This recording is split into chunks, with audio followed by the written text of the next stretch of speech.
12장, 13장에서 타락한 우상 문화에 오염된 가나안 땅에 거하게 될 때 이스라엘 백성에게 하나님 앞에서의 절대 성결의 중요성을 역설을 했습니다. 이제 14장에서는 하나님이 친히 선택한 거룩한 백성인 이스라엘에게 요구되는 구별된 삶의 중요성을 강조하고 있습니다. 1절과 2절에서 이방인들과 같이 장래를 위해서 애도하기 위해 자기 몸을 학대하고 자해하는 행위를 금하였고, 3절부터 21절에는 음식물에 관한 정함과 부정의 규례를 말하고 있고, 22절부터 29절까지는 하나님의 은혜를 받고 사는 사람의 당연한 의무인 11조 규례를 제시하고 있습니다. 그 내용을 하나하나 살펴보면 첫째로 하나님의 자녀로서의 구별된 삶을 살아야 한다라고 강조하고 있습니다. 1절과 2절에 너희는 너희 하나님 여호와의 자녀이니 죽은 자를 위하여 자기 몸을 베이지 말며 눈썹 사이 이마 위에 털을 밀지 말라. 너는 네 하나님 여호와의 성민이라. 여호와께서 지상 만민 중에서 너를 택하여 자기 기업의 백성으로 삼으셨느니라. 하나님의 자녀들은 이방인들과 구별된 삶을 살아야 한다는 것을 강조하고 있습니다. 너희는 너희 하나님 여호와의 자녀이니 라고 그렇게 표현을 하고 있습니다. 우리는 하나님의 자녀라고 하는 정체성을 가지고 있습니다. 그렇기 때문에 하나님의 자녀가 아닌 사람들과는 사고 방식이나 생활 방식이 달라야 한다라고 하는 것입니다. 우리 그리스도인들은 성령의 지배를 받고 사는 삶을 살기 때문에 당연히 믿지 않는 자들과는 달라야 합니다. 이방인들은 사람이 죽으면 자기 몸을 베어서 자해를 하고 이마 위에 눈썹을 미는 풍습을 가지고 있었습니다. 하나님께서는 애도를 표하기 위해서 자기 몸에 학대를 한다거나 피를 낸다거나 이상한 그런 행위를 이방인들이 하는 그런 모습을 본받지 말라. 애도를 표하는 것은 중요하지만 그렇게까지 하면서 예식을 행하거나 머리를 미는 그런 일들에 대해서는 금하시고 있다라고 하는 것입니다. 죽은 사람을 애도하고 슬픔을 나누는 것은 자연스러운 가운데 나타나는 행동이 돼야 되는데, 겉으로 피를 보이고 드러나는 행동으로 슬픔을 나타내는 것은 외식을 부추기는 것이기 때문에 그런 것들을 이방인들과 같이 믿는 사람들은 따라해서는 안 된다, 그렇게 말씀하고 있습니다. 데살로니가전서 4장 13절을 보면 형제들아, 자는 자들에 관하여는 너희가 알지 못함을 우리가 원하지 아니하노니 이는 소망 없는 다른 이와 같이 슬퍼하지 않게 하려 함이라. 세상 사람들은 소망이 없기 때문에 그런 슬픔의 표현을 하고 있지만 우리 믿는 사람들은 슬퍼하되 소망 없는 이와 같이 슬퍼하지 말라고 그렇게 말씀하고 계십니다. 죽음 자체에 대해서는 슬퍼하지만 우리는 나중에 다시 천국에서 만날 것을 알고 희망을 가진 사람이기 때문에 아무런 희망이 없이 슬퍼하는 사람의 모습은 우리와는 다를 수밖에 없고 같을 수가 없다라고 하는 것입니다. 아무런 희망이 없이 슬퍼하는 사람의 그런 모습을 따라하지 말고 우리는 희망이 있고 다시금 만날 소망이 있기 때문에 그들과는 다른 삶을 살아야 된다. 하나님을 믿는 사람에게는 죽음조차도 희망이 되기 때문에 그렇습니다. 그래서 믿는 사람들은 언제나 믿지 않는 사람들보다 한 수 높은 태도를 지니고 살아야 되고 그들과는 다른 삶을 살아야 한다는 겁니다. 우리가 성령 안에 있기 때문에 우리는 그렇게 사는 것입니다. 성령님이 우리 안에 계시지 않으면 다른 사람들과 분별되게 생각하고 행동하는 것이 거의 불가능한 것이기 때문에 그렇습니다. 늘 우리는 내 안에 계신 성령님과 함께 믿지 않는 자들과는 다른 삶을 살아가는 구별되어진 자로서 하나님의 거룩한 백성답게 살아가는 저와 여러분의 삶이 되기를 원합니다.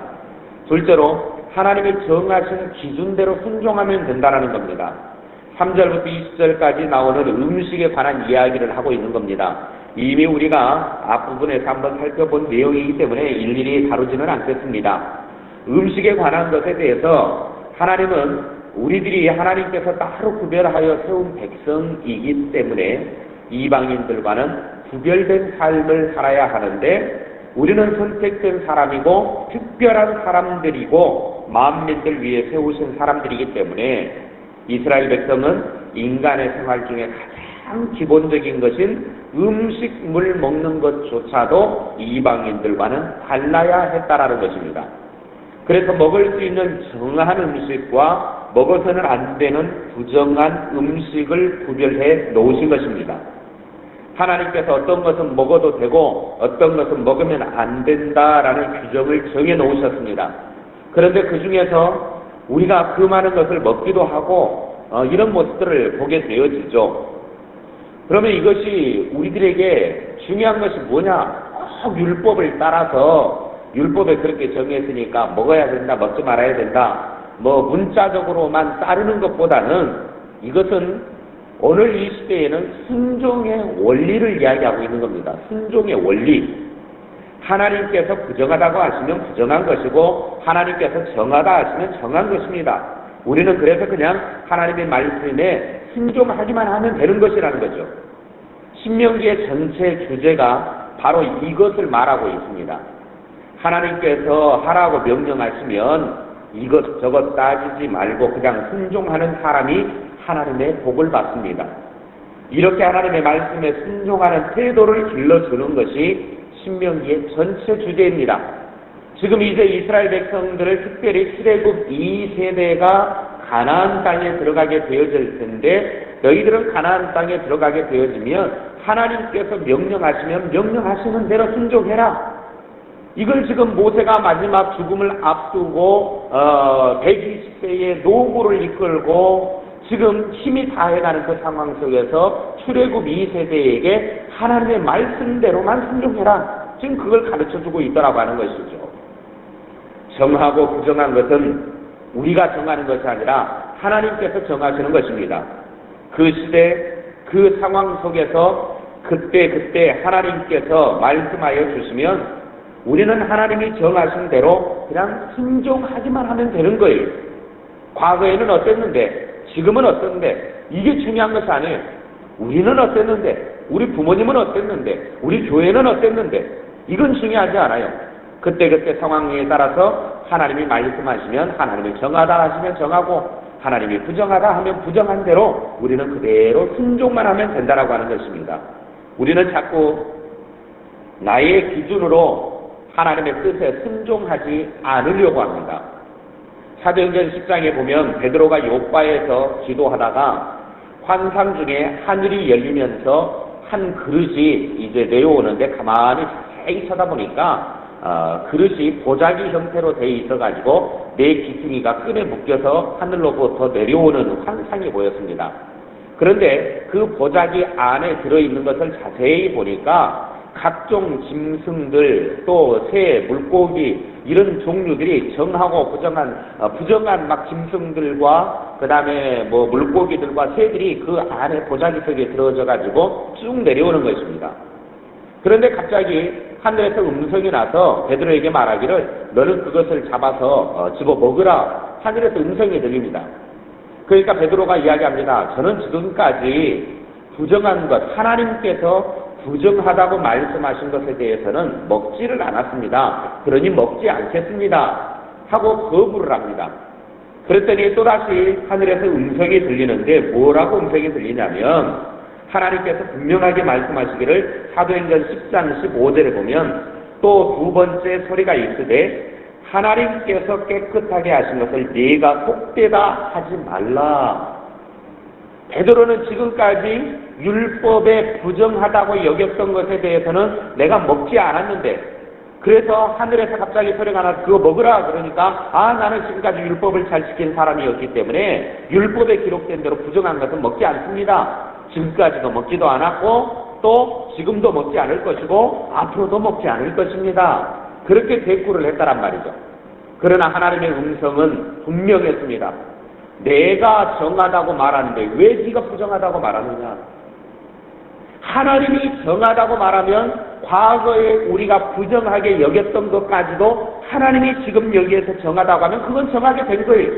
그러니까 내 기준과 내 생각과 내 판단과 나의 지금까지 전해 내려온 어떤 그런 유전들 때문에 하나님이 정하다고 하신 것을 내가 부정하다고 말해서는 안 된다라고 하는 것입니다.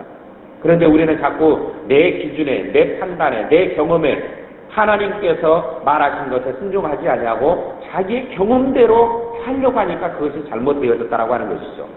하나님께서 이렇게 음식물에 관해서 특별히 선택된 민족인 이스라엘 백성들에게 정함과 부정의 이런 음식물을 정해 놓으신 이유는 그 말씀에 순종하라고 하는 것입니다. 하나님께서 정하다고 하면 정한 것이고 하나님께서 부정하다고 하면 그것이 부정한 것이죠.